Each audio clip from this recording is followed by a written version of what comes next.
제가 우리나라에서 가장 아름다운 정원이라고 제 개인적으로 생각하는 곳이 있습니다. 서울 창덕궁의 비원입니다. 가을에 가면 참 좋은 곳인데요. 비원, 비밀의 정원이잖아요. 1405년 창덕궁이 건립되면서 생긴 정원이라고 해요.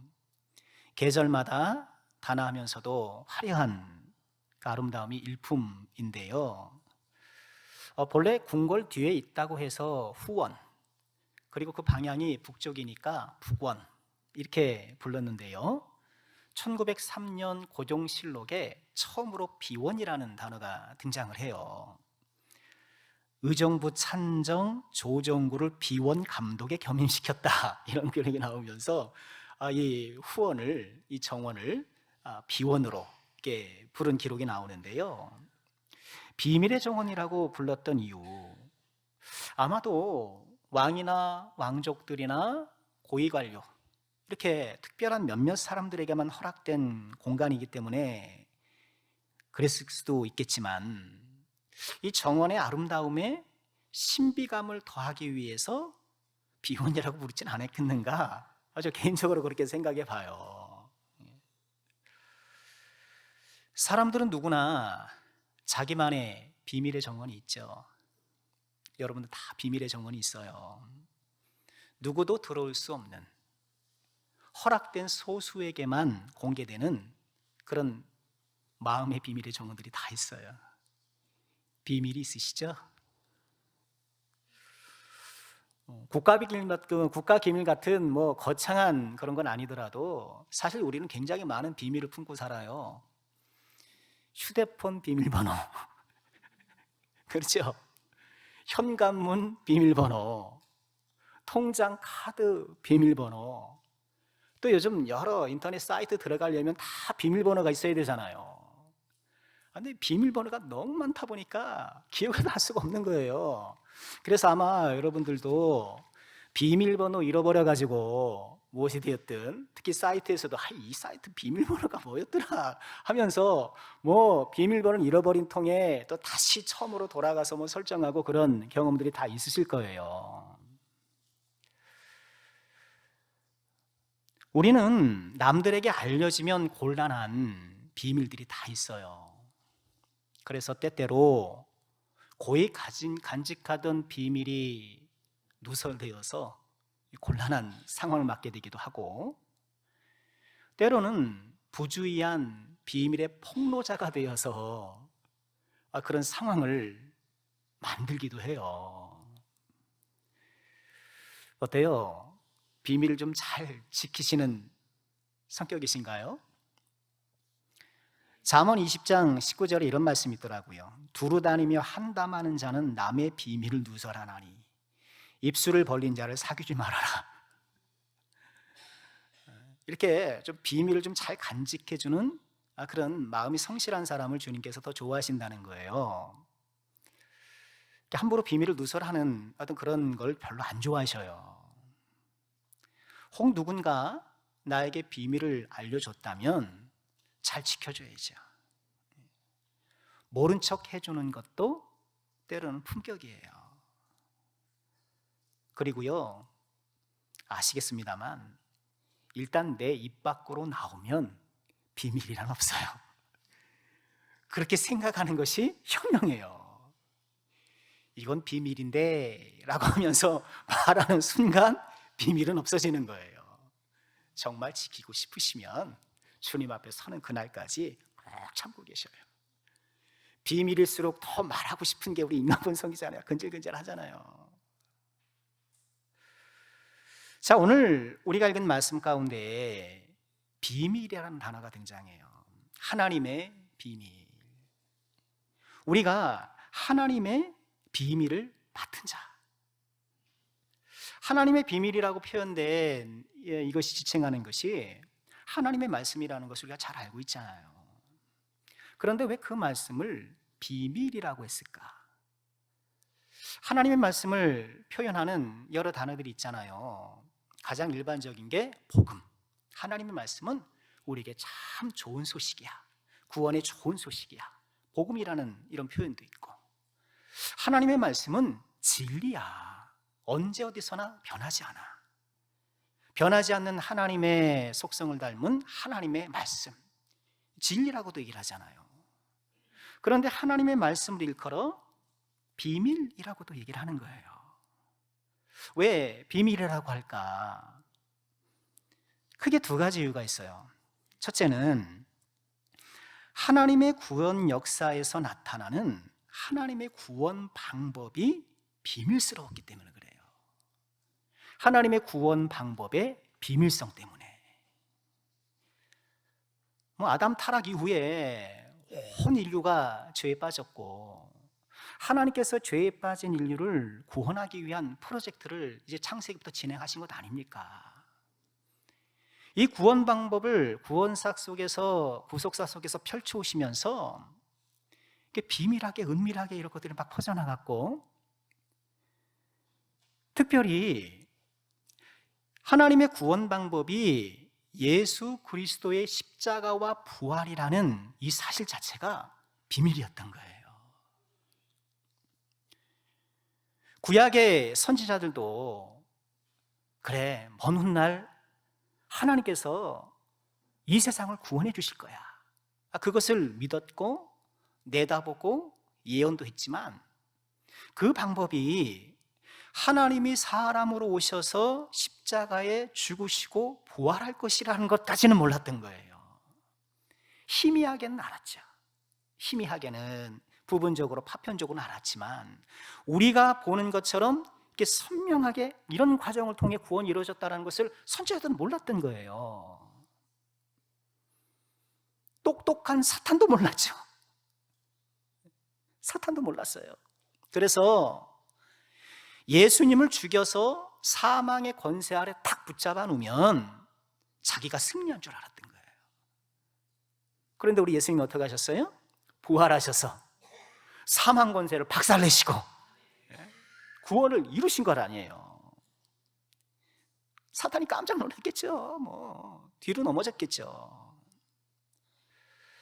골로새서는 이렇게 우리에게 전해줘요. 이 비밀은 만세와 만대로부터 감추어졌던 것인데 이제 그의 성도들에게 나타났다. 하나님이 그들로 하여금 이 비밀의 영광이 이방인 가운데 얼마나 풍성한지를 알게 하려 하셨다.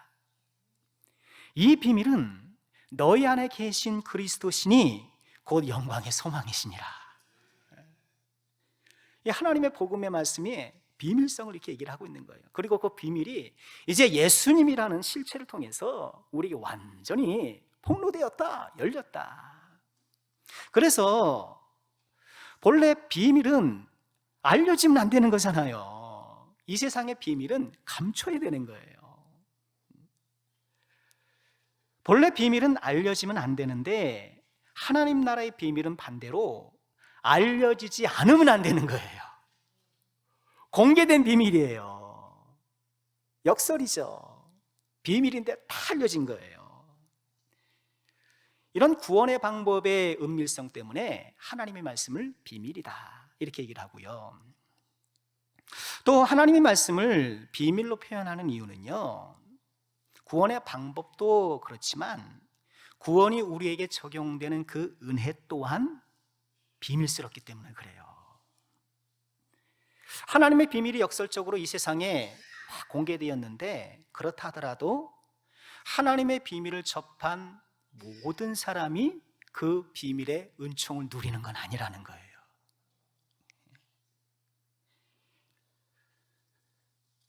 신약 성경에서 이처럼 하나님의 말씀을 일컬어 비밀이라는 단어를 처음 사용하신 분은 예수님이세요. 마태복음 13장 11절에 요즘 우리가 새벽에 나눈 말씀이잖아요. 대답하여 이르시되 천국의 비밀을 아는 것이 너에게는 허락되었으나 그들에게는 아니 되었다. 하나님 나라의 비밀, 이 복음의 비밀, 이 비밀이라는 단어를 우리 예수님이 처음 사용하셨어요. 그러면서 이 비밀이 제자들에게는 허락되었지만 다른 사람들에게는 허락되지 않았다. 이처럼 마태복음과 복음서에서 천국 복음의 비밀성이 특별히 예수님의 말씀 가운데는 비유라는 문학 형식으로 나타나는 거예요. 예수님께서 비유의 말씀을 주시잖아요. 근데 비유의 말씀을 보면 우리가 새벽에도 나눴습니다만 비유의 내용은 모든 사람들에게 알려주셔요. 씨 뿌리는 자의 비유, 무리들에게 다 공개적으로 얘기를 하셔요. 그런데 그 비유의 해설은 오직 제자들에게만 주셔요. 성경 가만 보면 그 해설을 들은 사람들은 제자들밖에 없어요. 듣는 거예요.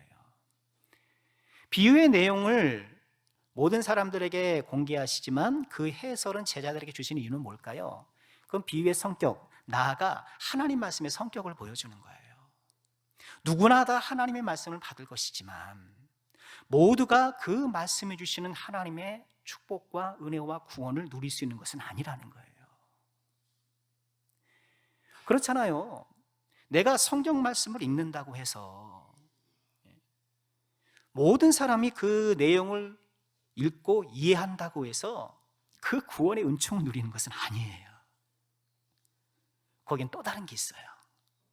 하나님의 은혜가 있어야 되고 하나님의 은혜에 따라서 가난한 심령으로 겸손히 마음을 열고 오늘 장로님 기도 가운데서도 우리 마음이 옥토처럼 되기를 기도하셨는데 이처럼 하나님 앞에 열린 마음, 잘 기경된 마음으로 그리고 그 밑바탕은 뭐예요? 하나님의 은혜. 신비죠. 이런 사람들만 구원의 은혜를 누리게 된다는 거예요. 고린도전서 1장 23절 이하에 이 내용을 이렇게 설명하세요. 우리는 십자가에 못 박힌 그리스도를 전한다. 십자가에 못 박힌 그리스도를 딱 전하는데 유대인에게는 거리끼는 거다. 나무에 못 박혔으니 저주받은 사람, 나무 끔찍해. 이거 꺼리는 거예요. 이방인에게는 미련한 것이다. 말도 안 되는 소리. 어떻게 메시아가 허무하게 매달려 죽냐? 말이 되냐? 미련한 거예요.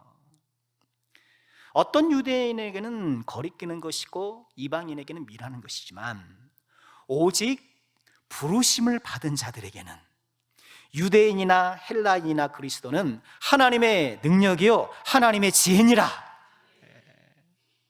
똑같은 예수 그리스도의 십자가를 바라보아도 저게 뭐야 이런 사람이 있는 반면 주님 감사합니다. 그 놀라운 은총을 저희가 허락하시니 감사합니다.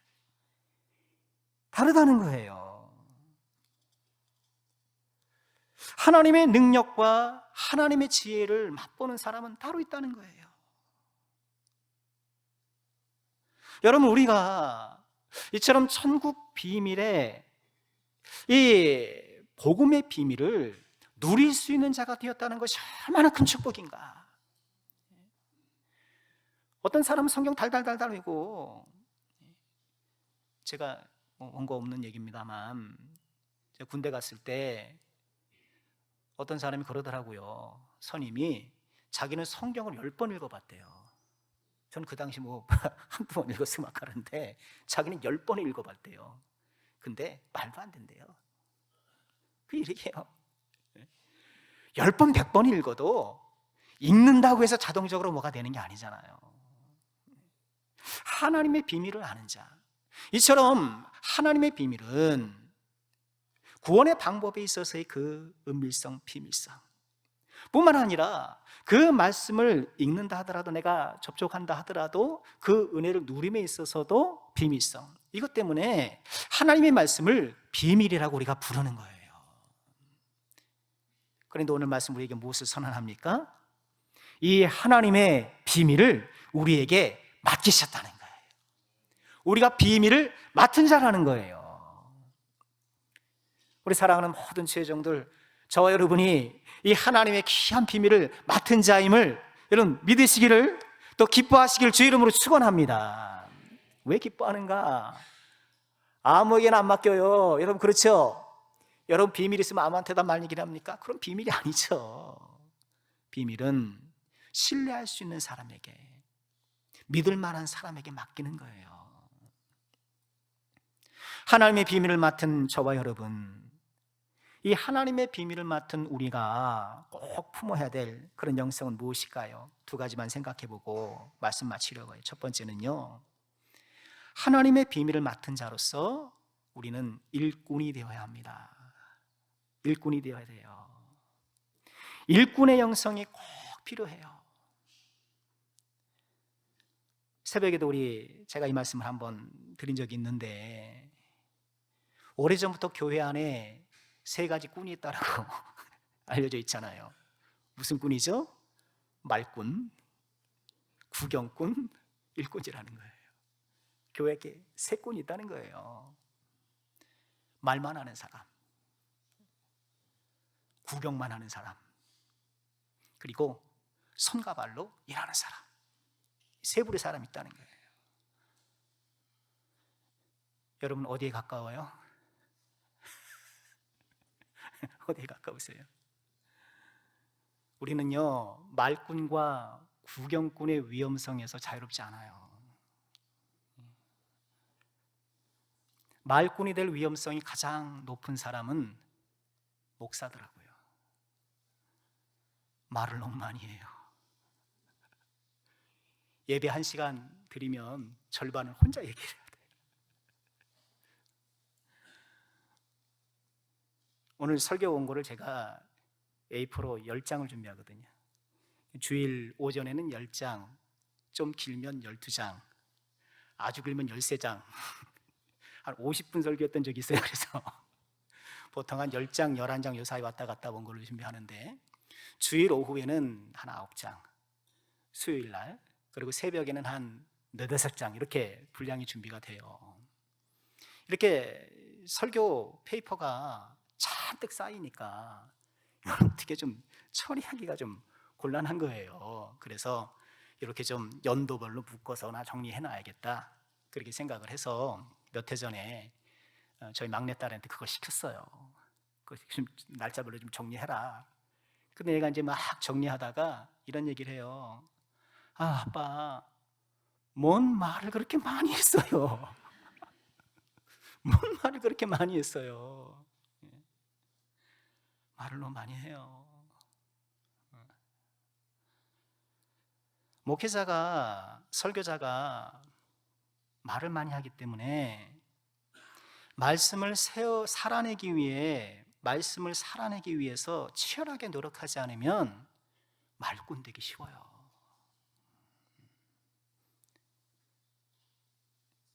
또 그 자체로 말꾼이죠 뭐. 목사가 말꾼이 되기 쉽다면 회중은 구경꾼 되기 쉬워요. 얼마나 논리적으로, 감성적으로 설득력 있게 전하는가, 이렇게 보게 돼요. 오늘 설교 들을 만한 게 좀 있나? 그럴 수 있어요. 아, 그래도 목사님 들을 건 있어, 이렇게 우리가 생각해요. 그렇게 얘기도 하기도 해요. 에스겔서에 이런 말씀이 있어요.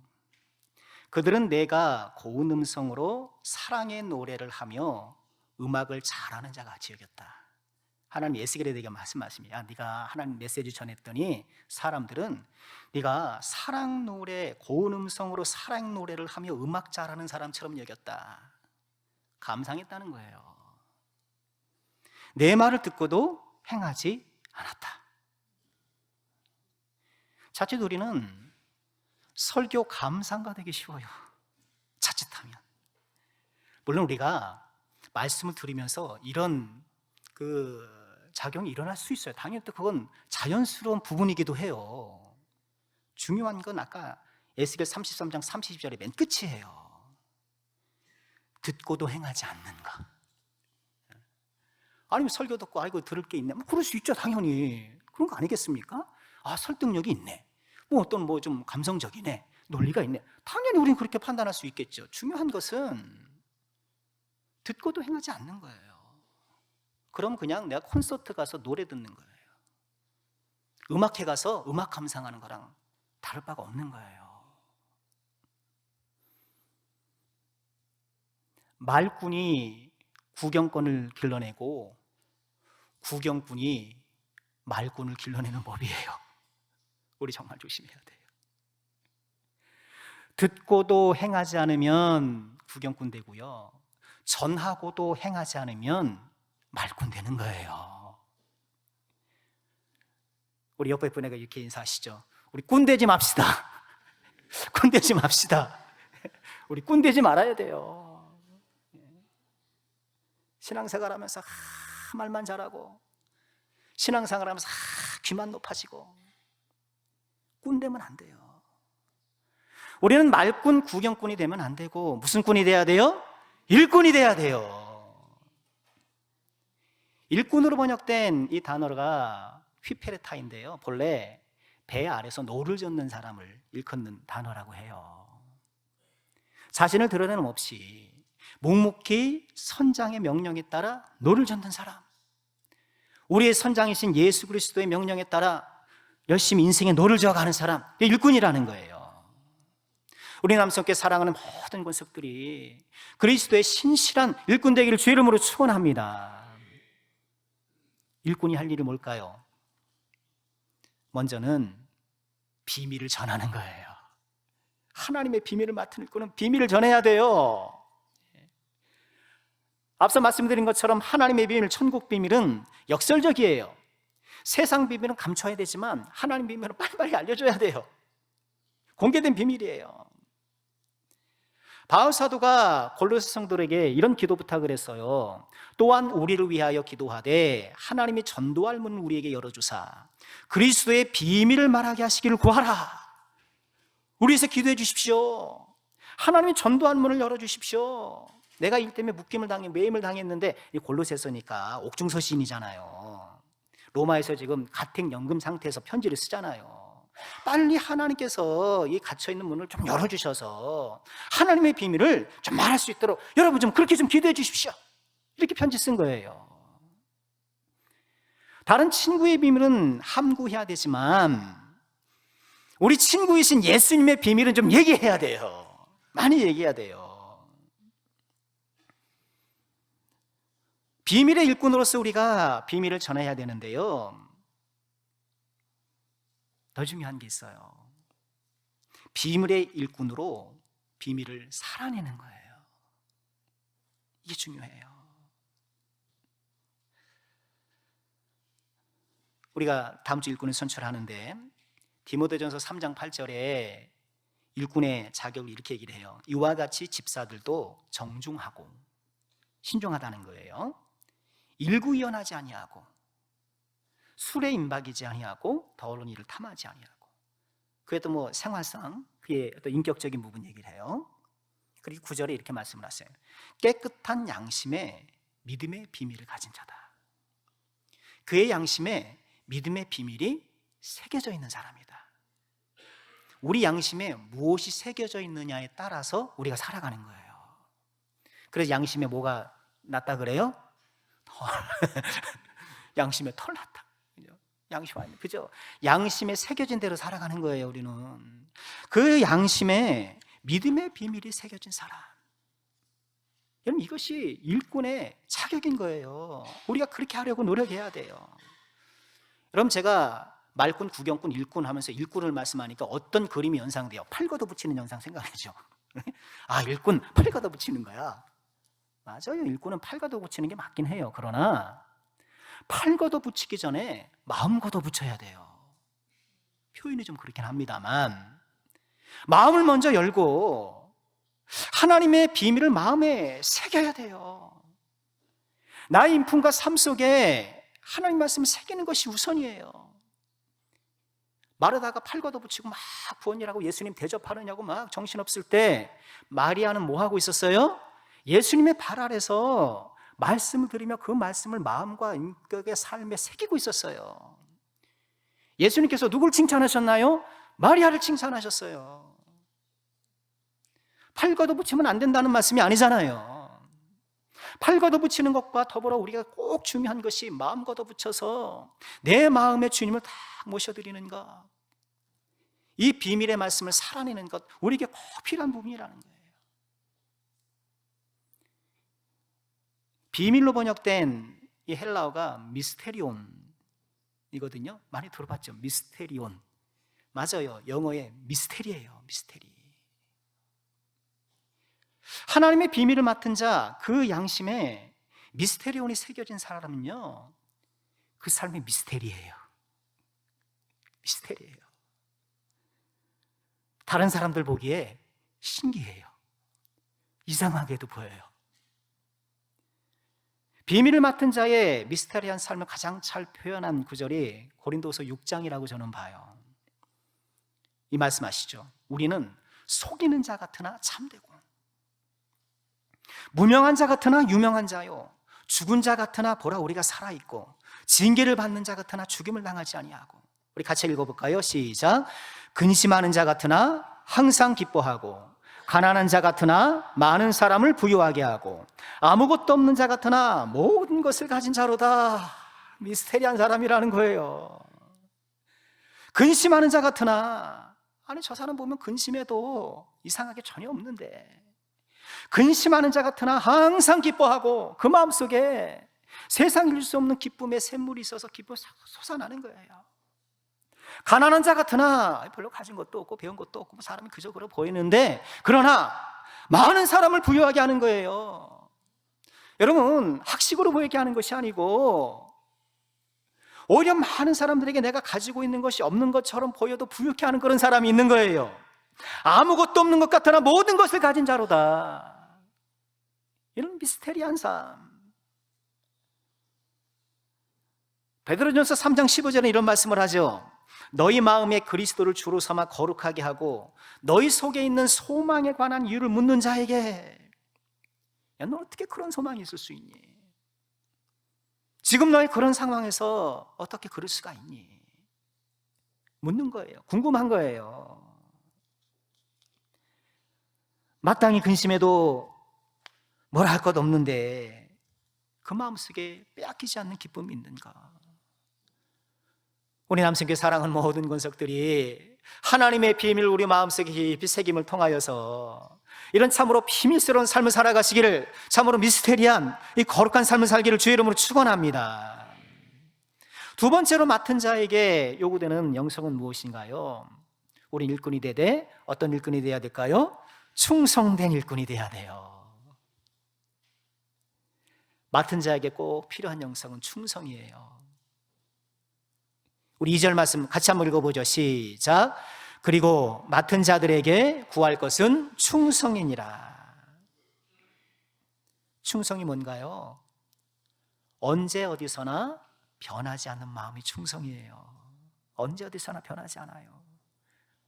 우리 대한민국 국군의 다는 아니지만 저는 필승이었는데 주요 구호가 뭔가요? 격려 구호가 충성이에요. 충성.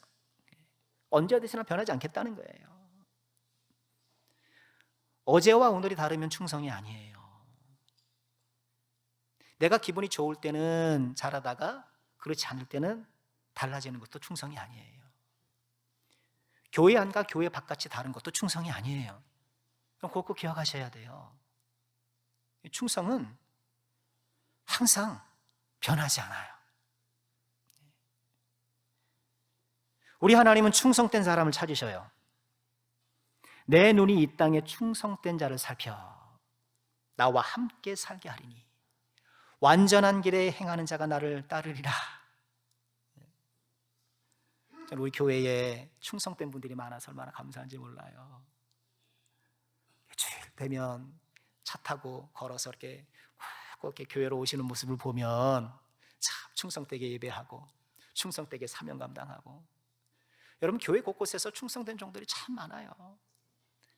아무도 안 나오는 이 평일날에 와가지고 교회 막 정리하고 이렇게 막 우리 커피 마시는데 막 깨끗하게 정돈하고 필요한 거 막 자기 비용 들여서 막 이렇게 사다가 이렇게 막 해놓고, 우리 눈에 보이지 않는 충성자들이 참 많아요. 우리 남성교회 너무 좋은 교회예요. 충성자들이 많은 교회인데, 달란트 비유에서 주인의 종을 칭찬한 덕목이 뭔가요? 그 주인이 이르되 잘하였도다 착하고 어떤 종? 충성된 종. 주인이 종을 평가할 때 보는 거예요. 충성된가? 한결같은가? 보는 거예요. 그 종에게 무엇을 약속하시나요? 내 주인의 즐거움에 참여할지어다. 충성된 자에게 주시는 축복이 그거예요. 주인의 즐거움에 참여하는 거예요. 충성하는 사람 항상 즐거워요. 그럼 가만 보세요. 충성하는 사람들이 항상 즐겁지. 교회는 다 그래요. 충성하는 사람이 즐겁지. 구경꾼은 불만이 많은 거예요. 구경꾼이. 충성하는 사람 늘 즐거워. 해피해요. 주인의 즐거움을 참여할 줄 아는 거예요. 이 세상에서 누리는 그런 영적 즐거움뿐만 아니라 영원한 나라에서 누리는 그 즐거움이 충성된 자에게 약속되어 있다는 것을 꼭 기억하시고요. 우리 사랑하는 모든 주의 종들 충성자가 되시기를 대다짐하시기를 주의 이름으로 축원합니다. 우리가 기억해야 될 것은 충성은 성령의 열매라는 거예요. 갈라디아 5장 22절 우리가 잘 알지요. 오직 성령의 열매는 사랑과 희락과 화평과 오래 참음과 자비와 양성과 뭐예요? 충성과 온유와 절제니. 충성은 그저 나의 신념을 갈고 닦는 게 아니에요. 본래 성실한 사람이 있을 수 있죠. 본래 그죠? 저 사람 굉장히 성실해. 여러분 교회 밖에도 예수 안 믿어도 얼마나 성실한 분들 많습니까? 충성은 그런 갈고 닦은 어떤 성향이나 기질이 아니에요. 그거는 어떤 도움이 될 수는 있겠죠. 충성은 성령의 열매예요. 하나님께 깊이 빠져드는 사람에게 부어주시는 성령의 선물이에요. 내가 충성이 부족한 이유는 신념이 약해서가 아니에요. 기질이 본래 그래서가 아니에요. 하나님 앞에 깊이 잠기지 못했을 가능성이 높아요. 하나님께 깊이 잠기는 사람. 우리가 그 시간을 가져야 돼요. 하나님께 깊이 잠기는 시간. 주님 앞에 나오셔서 우리 인생을 돌아보면서 이 오솔길 인생을 이끌어 주시고 동행해 주신 그 은혜를 묵상해 보고 내가 미처 알지 못했던 모든 이 세상의 위험 속에서 나를 보호해주시고 건져주시고 이끌으신 그 은혜에 감사하고 자격 없는 나를 충성되이 여겨서 하나님이 일꾼 삼아주신 것을 감사하고 나를 위하여 십자가의 중한 고통 받으사 대신 죽은 그 은혜를 깊이 생각하고 내 인생의 걸음을 잠시 멈추고 나의 마음과 시선을 빼앗는 것들로부터 내 시선과 마음을 좀 가다듬으면서 우리 하나님의 임재 앞에 깊이 들어가야 돼요. 그런 시간이 있어야 돼요. 우리의 기도가 겉핥기 기도만 되어서는 안 돼요. 우리 항상 기도하지만 기도를 툭툭 치고 가면 안 돼요. 깊이 들어가셔야 돼요. 그런 시간을 가지셔야 돼요. 깊이 들어가셔야 돼요. 주님의 깊이 빠져본 사람은요 충성될 수밖에 없어요. 물속에 깊이 빠진 사람이 물에 흠뻑 젖어 나오는 것처럼 주님께 깊이 빠진 사람이 충성에 흠뻑 젖어 나오는 거예요. 우리 인간관계 속에서도 그렇잖아요. 나한테 좀만 잘해줘도 나도 잘해주는데 그렇잖아요. 그럼 내가 그 사람에게 절대적 충성은 아니더라도 그래도 제한적 충성이라도 해주잖아요. 나한테 이렇게 잘해준 사람이 있으면. 주님의 그 귀한 은혜를 우리가 맛보면서 다시 한번 주님의 깊은 임재 가운데 내가 빠져들기 소망하면서 주님 앞에 다가갈 때 우리 마음 어루만져 주시고 우리 안에 거룩한 성령 열매로 채워주시고 충성자로 우리를 일깨워 주시는 하나님의 놀라운 역사를 경험하게 되는 거예요. 우리 이런 찬양 있잖아요. 오직 주의 임재 안에 갇혀. 주의 임재 안에 좀 갇혀야 돼요. 주의 임재에 갇혀야 돼요. 좀 거기 다 갇혀야 돼요. 내 영 기뻐 찬양합니다. 이 소명의 언덕. 저는 이 언덕에 이 노래를 만든 분이 이 세상을 묘사한 거라고 봐요. 언덕이에요. 그 사람 힘들어요. 언덕. 근데 그냥 언덕이 아니라 소명의 언덕이에요. 거룩한 땅에서 거룩한 땅이 된 거예요. 내 인생 울퉁불퉁 언덕투성인데 소명으로 바라봐지고 거룩한 땅으로 바라봐지는 거예요. 주님의 임재 속에서. 이놈의 언덕, 내 인생은 왜 이렇게 물퉁불퉁해? 아니라는 거예요. 주님의 임재 속에서 울뚝불뚝 솟아나 있는 내 인생길에서 불뚝불뚝 솟아나 있는 것이 오히려 소명으로 보이고 오히려 거룩한 땅으로 보이는 거예요. 주께 경배드립니다. 주께서 주신 모든 은혜 나는 말할 수 없네. 맨 끝에 가사가 뭐죠? 내 영혼 즐거이 주 따르렵니다. 주께 내 삶 드립니다. 충성한다는 얘기잖아요. 충성한다는 얘기잖아요. 오직 주의 임재 안에 갇혀보니 이 인생의 울퉁불퉁한 언덕도 소명으로 보이고 거룩한 땅으로 보이고 주께서 주신 모든 은혜로 차 있는 세상을 보고 저는 주님을 따르렵니다. 내 삶 주께 드리렵니다. 주님의 깊은 임재, 우리 하나님 만나는 이 임재의 깊은 바닷속으로 우리 사랑하는 모든 죄종들이 이 하나님의 놀라운 은혜를 누리시길 주의 이름으로 축원합니다. 그를 통하여서 내 삶이 여러분 충성 그러면 교회에서 오랫동안 했던 말로 아유 또 좀 오래된 표현 그렇게 생각하시면 안 돼요. 충성 너무너무 귀한 거예요. 주님의 깊은 임재 속에서 다시 한번 충성자로 거듭나기를 소망하고 내 삶 속에서 하나님의 비밀이 인격과 삶을 통해 나타나고 더불어 나에게 주신 이 직분과 소명도 잘 감당하고 말씀 마치려고 합니다. 우리 남성교회가 다음 주일에 주의 뜻을 받들어 준행하려고 해요. 하나님의 비밀을 맡은 자를 세우려고 하는데 우리 세워질 모든 주의 종들이 정말 하나님의 비밀을 맡은 일꾼이 되도록 우리 기도합시다. 그러나 직분을 받든 아니 받든 그렇죠? 우리 모두가 그리스도의 일꾼이에요. 우리 모두가 하나님의 비밀을 맡은 자예요.